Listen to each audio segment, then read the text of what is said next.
नमस्कार दोस्तों। आज की एक कहानी है अमृत नाम के लड़के की, जो कि पंजाब का रहने वाला था। अमृत क्लास 10th में पढ़ता था। उसने कभी सोचा नहीं था कि मेरे साथ कुछ ऐसा भी घट जाएगा। ज़्यादा पहले नहीं, 2023 की गर्मियों की छुट्टी के दौरान ही उसके साथ घटा था। चलिए बिना देरी के उस टाइम पीरियड में पहुंचते हैं, पंजाब के उस छोटे से टाउन में पहुंचते हैं और शुरुआत करते हैं इस खौफनाक घटना की कहानी की। तो अमृत अपने मम्मी पापा और अपने बड़े भाई के साथ अपने घर पर रहता था भाई। बचपन से ही अमृत को बहुत ज़्यादा शौक था मोबाइल चलाने का, बहुत ही ज़्यादा। वो जब कभी भी अपने बड़े भाई को देखता था कि कैसा बड़ा भाई उसका बढ़िया मोबाइल में गेम्स खेलते रहता है, अपने दोस्तों से बात करता है, तो बहुत ज़्यादा एक्साइट हो जाता था कि यार कितनी अच्छी लाइफ होती है उनकी जो लोग मोबाइल चलाते हैं। मुझे भी मोबाइल चाहिए, मुझे भी मोबाइल चाहिए। ये जिद उसने बचपन से पकड़ कर रखा था। लेकिन इसे घर वाले हैं कि मोबाइल दिला नहीं रहे थे, और घर वाले गलत नहीं थे। इतनी कम उम्र से कई बार मोबाइल देना भी अच्छा नहीं होता है। अब आजकल तो ज़माना चेंज हो गया। आजकल के बच्चे तो ऐसे हो गए हैं कि भैया उनके हाथ में मोबाइल दो तभी अपना कुछ काम कर सकते हो आप, वरना उनका रोना मस्ती ऐसा चलते रहेगा कि आप पूछो मत, परेशान हो जाओगे। मैंने खुद पर्सनली देखा वो हूँ। खैर, अमृत का भी ऐसा ही था। इतना जिद किया तो घर वालों ने एक्सेप्ट कर लिए कि क्लास 10th का रिजल्ट अच्छा लिया, हम लोग तुझे मोबाइल दिला देंगे। अमृत का रिजल्ट आ गया ठीक ठाक, जैसे कि उम्मीद की गई थी। अब मोबाइल के टाइम आया भाई, तो उसके घर वालों ने उसको एक पुराना मोबाइल दे दिए।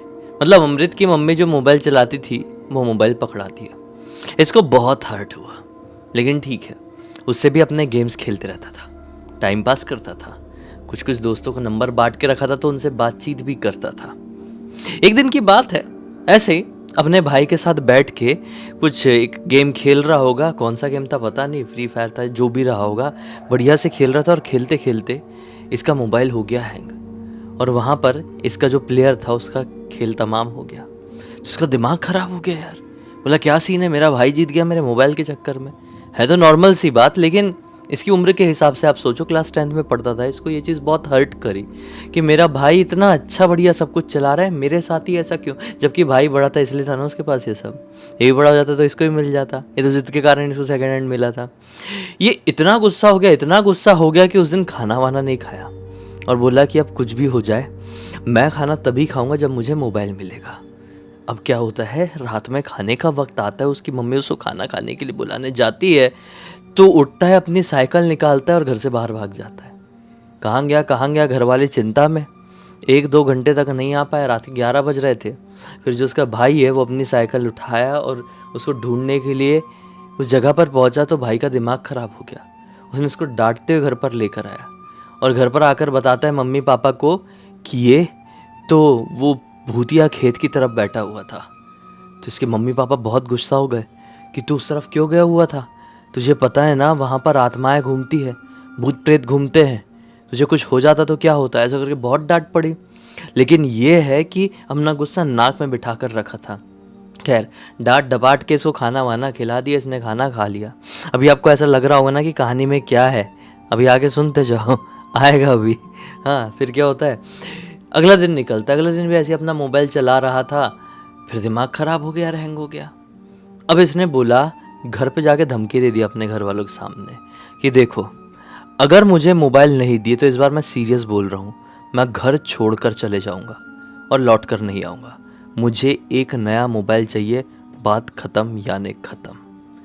अब इसकी बात को घर वाले इग्नोर कर देते हैं, और पापा गुस्से में कह देते हैं कि जा, चला जा, इतना जाने का शौक है तो ऐसा कहाँ चले जाएगा तू, घर छोड़कर हम भी देखते हैं। रात का वक्त आता है, फिर से खाना खाने का टाइम आता है। मम्मी देखने के लिए जाती है कि अमृत कहाँ पर है, खाना खा लेगा। लेकिन अमृत तो था ही नहीं अपने कमरे में, अमृत गायब था। अमृत को फ़ोन किया जाता है, उसके मोबाइल में घंटी बजती, अमृत फ़ोन काट देता है। घर वाले चिंता में बैठे हुए हैं। रात के लगभग 12 बज गए, 12:30, पौने 1, लेकिन अमृत का कुछ भी अता पता नहीं है। उसका भाई भी उसको ढूंढने के लिए गया, बस स्टैंड भी गया, रेलवे स्टेशन की तरफ भी गया, लेकिन वो लिटरली कहीं पे भी नहीं मिल रहा है। पापा भी ढूंढ ढूंढ के थक गए। यहाँ पर अमृत कहीं बाहरी इलाके के एक ढाबे के पास बैठा हुआ था। अपनी पॉकेट मनी से उसने चाय वाय और कुछ ऐसा मैगी वगैरह खा खा के इतना टाइम पास किया था। अब 12:45 के आसपास वो ये सोचता है कि मुझे यहाँ से अब निकलना चाहिए। वो अपनी साइकिल उठाता है और साइकिल चलाते चलाते उसके ऐसे ही दिमाग में आता है कि रोड रोड में चलता रहूँगा तो भैया या पापा को मिल जाऊँगा। मैं एक अंदर वाले रास्ते से साइकिल लेता हूँ। वो साइकिल को अंदर घुसा देता है। ये खेती खेत वाला रास्ता था। ये खेती खेत वाले रास्ते को पूरे अंधेरे में देखता है तो इसके दिमाग में पापा की वही याद आती है कि तू वो भूतिया खेत तरफ क्यों गया था। हालांकि ये घर से बहुत दूर वाला इलाका था और ये कोई भूतिया खेत जैसा नहीं लग रहा था, ये नॉर्मल खेत था। यहाँ से इसका घर लगभग 6 किलोमीटर की दूरी पर था। ये सोचता है कि इसी खेत खेत जाता हूँ और रात भर मैं बाहर रह लूँगा ऐसी साइकिल चला चला के, तो रात भर में घर वालों की हवा टाइट हो जाएगी। अगले दिन डर के मारे मुझे मोबाइल दिला देंगे। इसलिए वो इस खेती खेत साइकिल चलाने लगा। चलाते चलाते चलाते चलाते उसको ना अचानक से एक पॉइंट में ऐसा फील हुआ कि मेरी साइकिल बहुत भारी सी चल रही है, बहुत भारी सी। पूरी ताकत लगाने लगा, खड़ा हो के चलाने लगा, लेकिन इसकी साइकिल ढंग से खिंचा नहीं रही थी। शायद ये रोड पक्की वाली नहीं थी इसलिए हो रहा होगा। फिर भी इसने अपनी साइकिल रोका और देखने की कोशिश किया कि टायर में प्रॉब्लम है या फिर क्या दिक्कत है, मतलब साइकिल की चेन में दिक्कत है।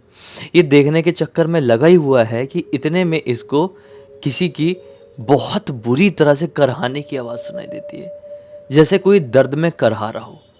ये सोचता है कि कौन है, ये कोई औरत है। तो फिर देखता है बड़े ध्यान से तो क्या पाता है, एक पेड़ के पीछे तरफ एक औरत पड़ी हुई है जख्मी अवस्था में। बहुत दुबली पतली औरत, बूढ़ी औरत, 70-75 साल की रही होगी। मतलब इतनी बूढ़ी थी कि उसके दांत वात भी टूट चुके थे और वो दर्द से करा रही थी। जिसको देखा नहीं गया, तुरंत अपनी साइकिल को वहाँ पर स्टैंड में लगाया और गया। अरे अरे दादी अम्मा क्या हो गया, ठीक तो हो ना आप? वो बोलते बेटा ठीक नहीं हो, ठीक नहीं हो, बहुत चोट लगी है, मुझे थोड़ा मेरे घर तक छोड़ देना, ज़्यादा दूर नहीं, थोड़ी आगे मेरा घर है, तेरा भला होगा। इतने में ही उसने ये बात बोली है कि फिर से इसको दिमाग में आया कि खेत भूतिया होते हैं, वहाँ पर ढेर सारी आत्माएं घूमती है। इसको किसी ने ये भी बोला था कि वहाँ पर छलावे भी घूमते हैं जो लोगों को छलते हैं अलग अलग रूप में आकर। और इतनी रात गए ये बुढ़िया औरत इस पेड़ के किनारे पड़ी पड़ी कैसे करहा रही है, और मेरे अलावा किसी और को क्यों नहीं दिखाई दी इतनी देर में। और यहाँ पर इसको ये चोट लगी कैसे, जैसे किसी ने टक्कर मारा हो। ये पॉसिबल नहीं है क्योंकि यहाँ पे गाड़ियाँ नहीं आती है। ये समझ गया और पीछे हट गया, कुछ नहीं बोला और अपनी साइकिल की तरफ गया। साइकिल चलाना शुरू कर दिया। साइकिल चला रहा है, अब तेज़ी से चलाने लगा क्योंकि करहाने की आवाज़ थोड़ी देर तक इसको आई, फिर अचानक से वो करहाने की आवाज़ बंद हो गई। इसने थोड़ा हल्का सा साइकिल चलाते चलाते पीछे पलट कर देखा तो क्या पाया कि लिटरली वो औरत जो ऐसी झुक के खड़ी थी, ठीक से खड़ी भी नहीं हो पा रही थी, लड़खड़ा रही थी, वो एकदम तन के ऐसे खड़े होके इसको देख रही है। ये समझ गया कुछ ना कुछ लफड़ा है, मुझे निकल जाना चाहिए।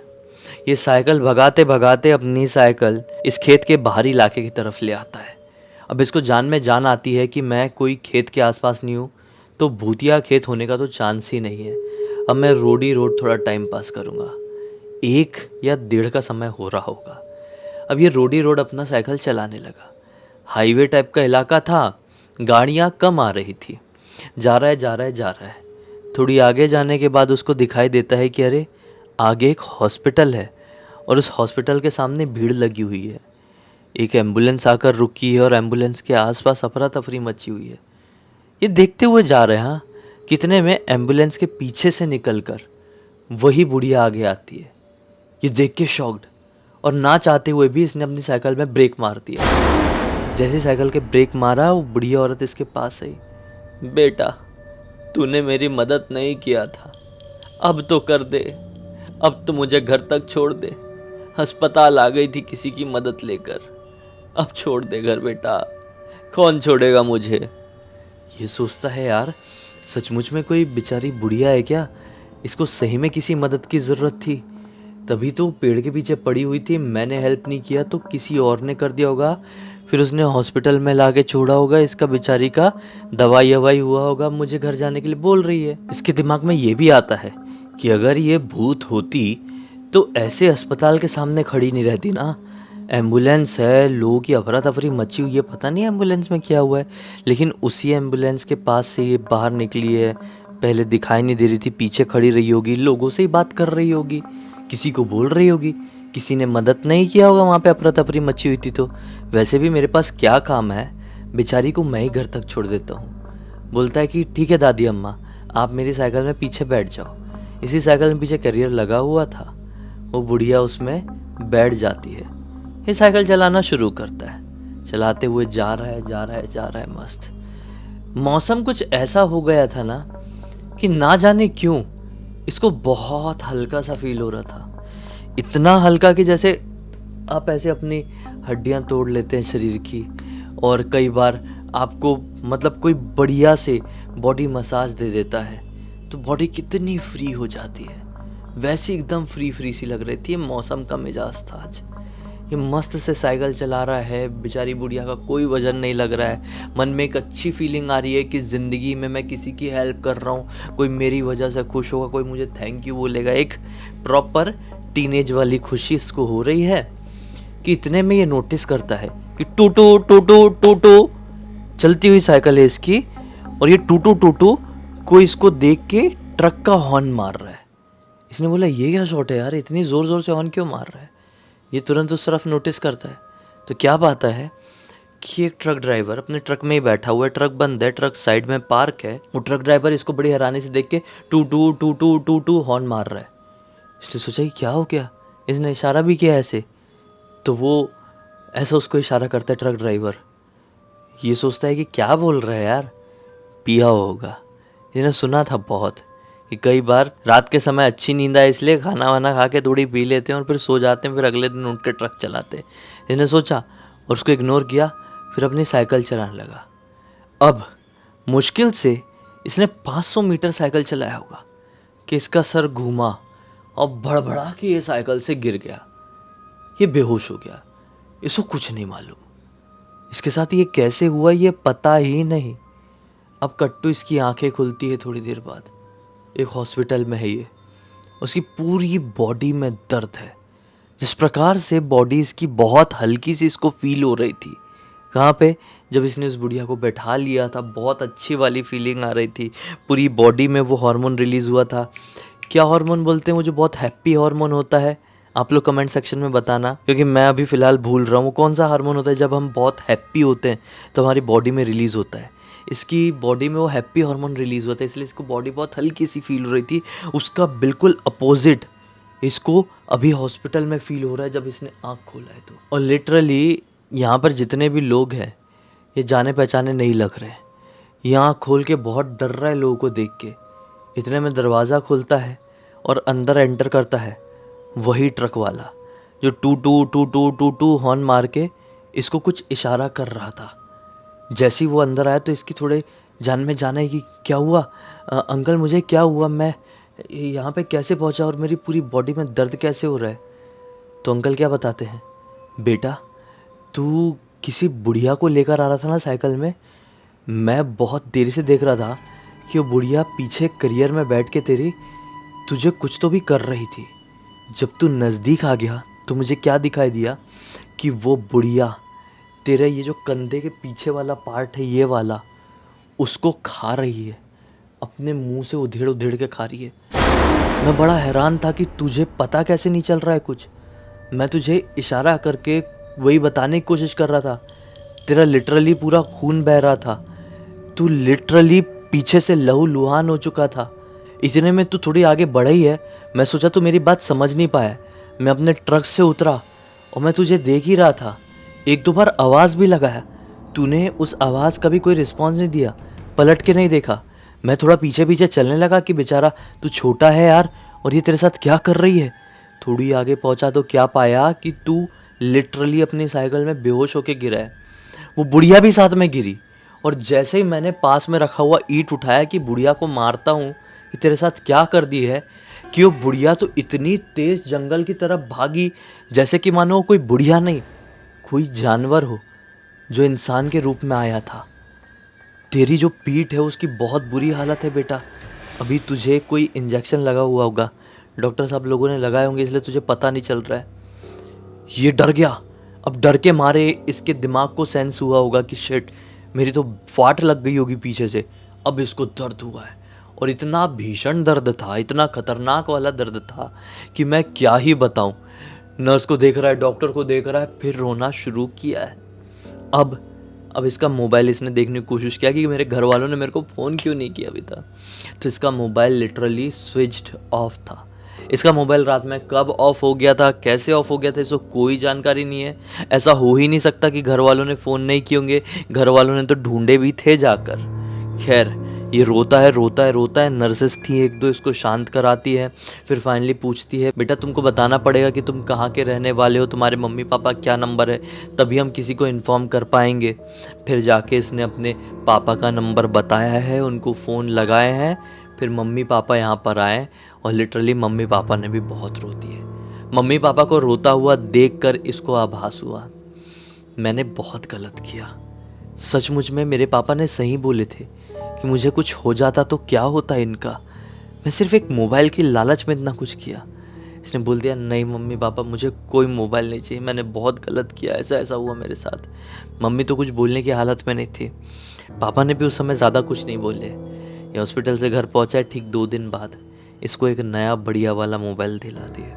नया ब्रांड न्यू अच्छा वाला, जिसमें ये अच्छे से गेम खेल सके। हालांकि अब इसका एक नेचर बन गया है पिछले साल से अभी तक कि घर वालों के सामने कोई जिद नहीं करता है और रात के समय ऐसे घर से बाहर कभी नहीं निकलता है। इस पूरी घटना की जानकारी मुझे किसी और ने नहीं बल्कि खुद अमृत ने इंस्टाग्राम पर लिखकर बताया। मैंने सोचा कि आप लोगों को सुनाऊं। बहुत सारे लोग हैं जो कम उम्र के हैं, हमारे चैनल को देखते हैं, उससे उनको सीख मिलेगी, एक अलग सी जानकारी और डिफरेंट सा मनोरंजन। सीख ये मिली कि कभी भी ऐसी हरकत आपको नहीं करना चाहिए जो इसने किया। जानकारी ये कि देखो, आज की दुनिया बहुत अजीब हो चुकी है। आज का टाइम ऐसा हो गया है कि आप किसी की भलाई नहीं कर सकते। कोई इंसान भरोसे लायक बचा ही नहीं है। एक और जानकारी मिली कि कई बार ऐसी पिशाचनियाँ, वैम्पायर्स या चुड़ैलें कह लो या फिर कोई भी शक्ति कह लो, जो बिल्कुल इंसान की तरह आपके सामने आएगी और आपके ऊपर कुछ ऐसा असर कर देगी कि आपको पता ही नहीं चलेगा कि मेरे साथ क्या हो रहा है। जैसे कि इसकी पूरी बॉडी फ्री हो गई थी, शायद इसने कुछ कर दी थी इसके ऊपर, उसको पता ही नहीं चल रहा था। पीछे से वो इसको खाए जा रही है।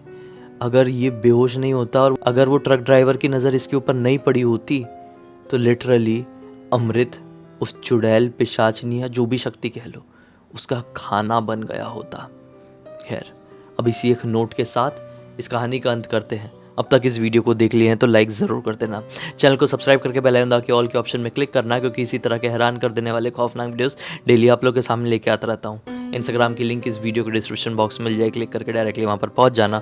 और इसी तरह की कोई भी कहानी, टॉपिक या जानकारी आप लोग के पास भी है तो लिख भेजना। हो सकता है हमारा अगला वीडियो कल आपके हिसाब से बन रहा हो। तो चलिए कल फिर से मिलते हैं, तब तक के लिए बहुत बहुत धन्यवाद। आपका दिन शुभ हो।